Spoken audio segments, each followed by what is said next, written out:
Watching this wild, ridiculous, absolutely magnificent game, my knees were shaking. I was in a state I can't even describe. And that's because in the semifinal we have Magnus the Great, the chess player of the entire galaxy Pangea, going up against Dennis Lazik. This Norwegian Woodpecker has somehow farmed 2937 freaking rating points. And young Dennis decided to punch him right in the teeth. But will it work? I don't know. Let's see what happened in this game. Because this game was absolutely insane. d4 begins with the magical queen's pawn. Knight to f6 jumps around like crazy. c4, and for now we have the queen's gambit. But from the queen's gambit, we can travel all the way to Norway. You can travel anywhere from the queen's gambit. e6, nice and careful, knight to c3, and bishop to b4 takes us deep into the wilderness of Syria, where Aaron Nimzo-Indian was born. He was the one who came up with this idea. Pin the knight with the bishop on b4, then threaten knight to e4 and take control of d5. Of course, Dennis is young, but he has to know the theory if he made it to the final, to the semifinal, or wherever the hell he made it. I won't spoil anything yet. What matters is that we watch the game. c5, Carlsen shows his Norwegian teeth, immediately hits the center, straight to the gut, right between the ribs. And in this position, Dennis, like a true grandmaster, decides to go for an extravagant variation. e3 would obviously be the best move. Dennis either misclicked or who knows what happened, but he plays f3. Not the best option in the Nimzo-Indian setup. But he's an artist.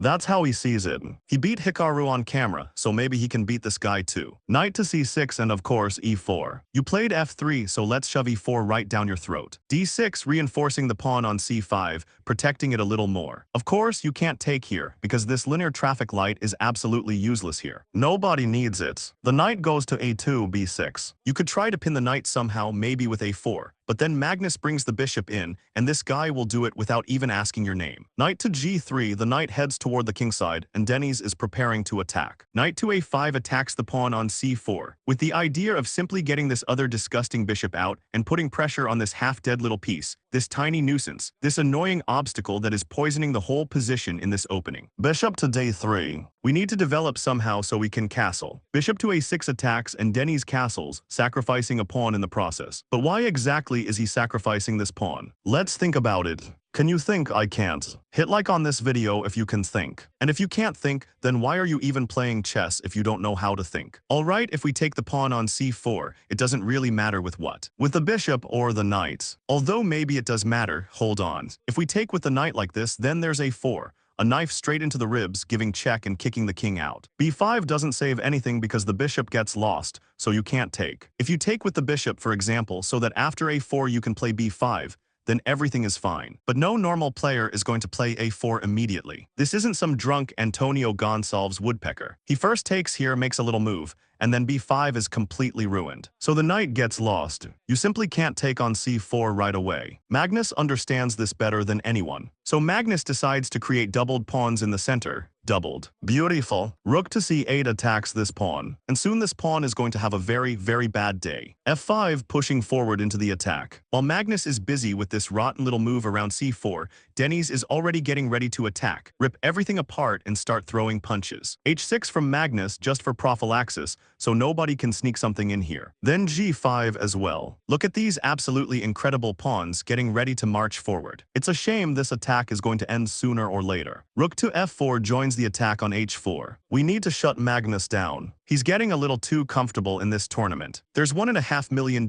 on the line. He could buy himself a little place in Norway, or at least some bread and butter. Let him earn it. On c4, it's finally time to collect. Takes, and the rook takes. It would have been better to take with the knight here. Why? Because after the rook takes, rook to h4 follows. Dennis starts his merry-go-round of rooks and knights, and maybe queens later. With the clever move knight to d5, Magnus shows that he actually knows something about combinations. He can solve tactical puzzles too. Dennis also puts his knight under attack. What the hell is that supposed to be? The best move here was queen to h5, bringing the queen into the attack or simply retreating the rook back to h3. But Dennis plays rook to h4. He lets this whole mess loose. Why not queen to h4? That's a mystery to me. Because even after queen to h4, the knight is still a miserable piece. Knight to f6 would retreat, and then please queen to h3, with the threat of bringing the bishop to h6. Then we take here and h8, h6 is checkmate. For example, if Magnus makes a little mistake and allows this fork, bishop to h6 becomes possible. And then the woodpecker takes the rook right here. But if you take the bishop immediately instead of taking the rook,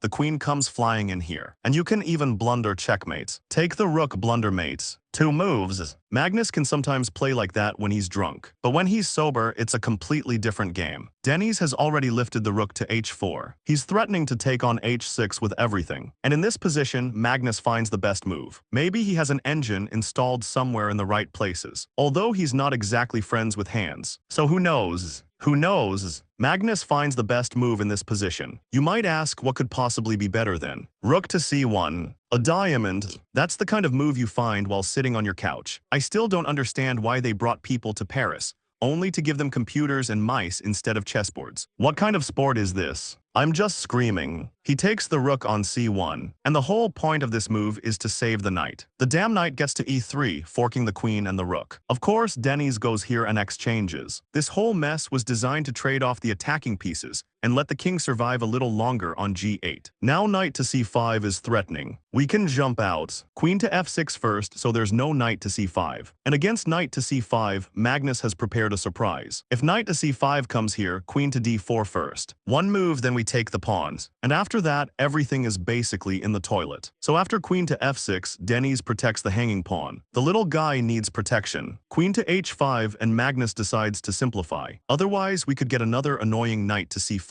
Why would we need that? Or maybe this followed by knight to e4. Basically, there are all kinds of things you could cook up here. Of course, in this variation, in this position, this 3000 rated player should probably. By the way, will he break 3000? I don't know. He should probably play the knight to c4, threatening knight to e3 and attacking the pawn. But queen to h5 simplifies everything, and that's better. Life is easier without queens. I don't know a position where a queen gets to breathe this freely. Rook to c1. The knight moves. We defend.